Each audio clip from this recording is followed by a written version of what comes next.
C'est parti pour une mayonnaise toute simple, une mayonnaise pour avoir une base de toutes les sauces, que ce soit tartare, cocktail, à l'ail. Ici, une mayonnaise citron. Pour ça, un jaune d'œuf, une bonne cuillerée de moutarde, du sel, du poivre. Pour l'acidité et la fraîcheur, on va prendre un demi-citron qu'on va presser. Voici. De l'huile pour salade et un peu d'huile d'olive parce que moi j'en mets, du sel, du poivre comme on a dit, et on va râper un peu de citron pour avoir beaucoup de fraîcheur dans cette mayonnaise. Donc voilà, c'est une émulsion froide. Donc on mélange le jaune d'œuf, la moutarde et le citron et on va ajouter petit à petit l'huile. Donc soit une huile de maïs, une huile de colza. Voilà, vous voyez, ça monte déjà. Donc c'est assez simple et à partir de cette mayonnaise là, qui va déjà être très bonne en mayonnaise citron, on pourra en faire beaucoup d'autres. Donc ici, on va remettre un petit trait d'huile d'olive.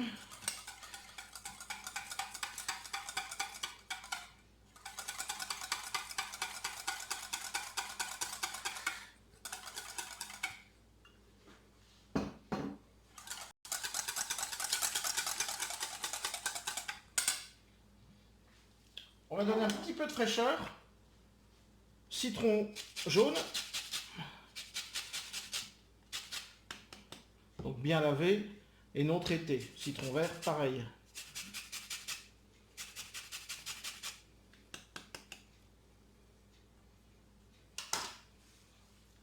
Alors j'utilise un petit sel de légumes aux herbes, ce qui parfume aussi pas mal. Et un poivre. Ici c'est un mélange de poivre que je fais moi-même.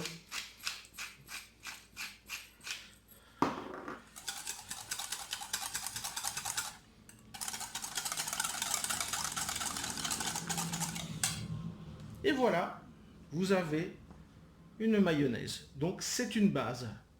On peut faire beaucoup d'autres choses avec. Mais là, vous avez la base. Si vous voulez faire une cocktail, vous rajoutez un trait de cognac ou de whisky, une petite cuillerée à café de paprika et un petit peu de ketchup. Et vous avez une sauce cocktail. Notre mayonnaise, toujours là, au citron. Je vais vous faire la démonstration pour une sauce tartare. Ici, j'étais au jardin chercher un petit peu de persil plat, un petit peu de ciboulette, un petit peu de basilic. Si vous avez d'autres herbes, si vous avez un peu d'estragon, ça donne beaucoup de fraîcheur, n'hésitez pas. Vous mettez les herbes que vous voulez, aux proportions que vous voulez. Ici, c'est vraiment aux proportions comme vous le sentez. Donc, après les herbes, vous mettez, moi je mets par exemple 2 tranches de cornichons et gredous. On va mettre 2 belles petites échalotes, une tête d'ail, dans laquelle on a retiré bien le germe, important. On va mettre 3 cornichons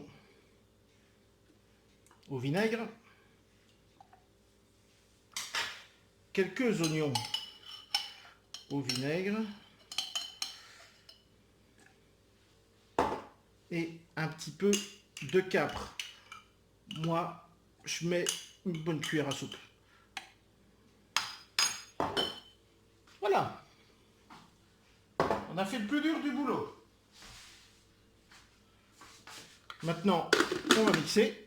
Donc, si vous avez un petit robot, c'est pas mal. Sinon, votre couteau. Et on hache. Mais moi, j'ai ça, ça va beaucoup plus vite.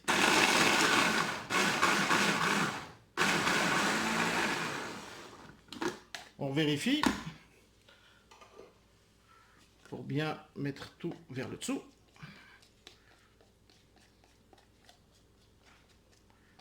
On donne un petit coup. Et le truc, pour bien réussir votre sauce tartare, c'est de mettre égoutter tout ça. Parce que vous avez vu, beaucoup de choses étaient en saumure ou dans du vinaigre. Donc, on met tout ça dans un petit tamis.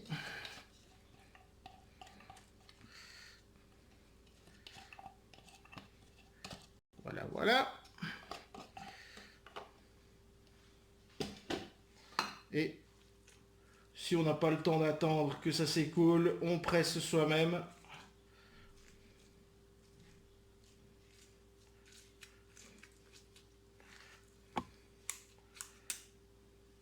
Vous voyez, on retire quand même du liquide. Ce liquide-là ne se trouve pas dans votre mayonnaise et ne liquéfie pas votre sauce.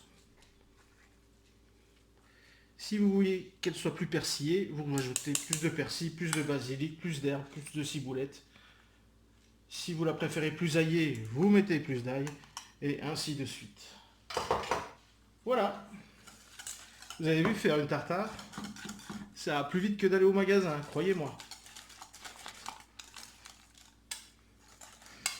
Elle sera vraiment meilleure dans 1 heure ou 2. Tous les goûts vont ressortir. Et moi, je les conserve dans ce genre de boîte.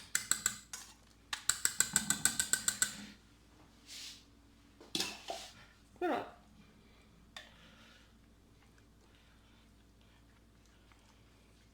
Quand vous avez tout sous la main, ça va très vite.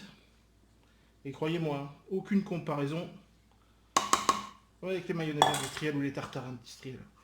Voilà, nous avons notre sauce tartare prête à être au frigo et prête à être consommée.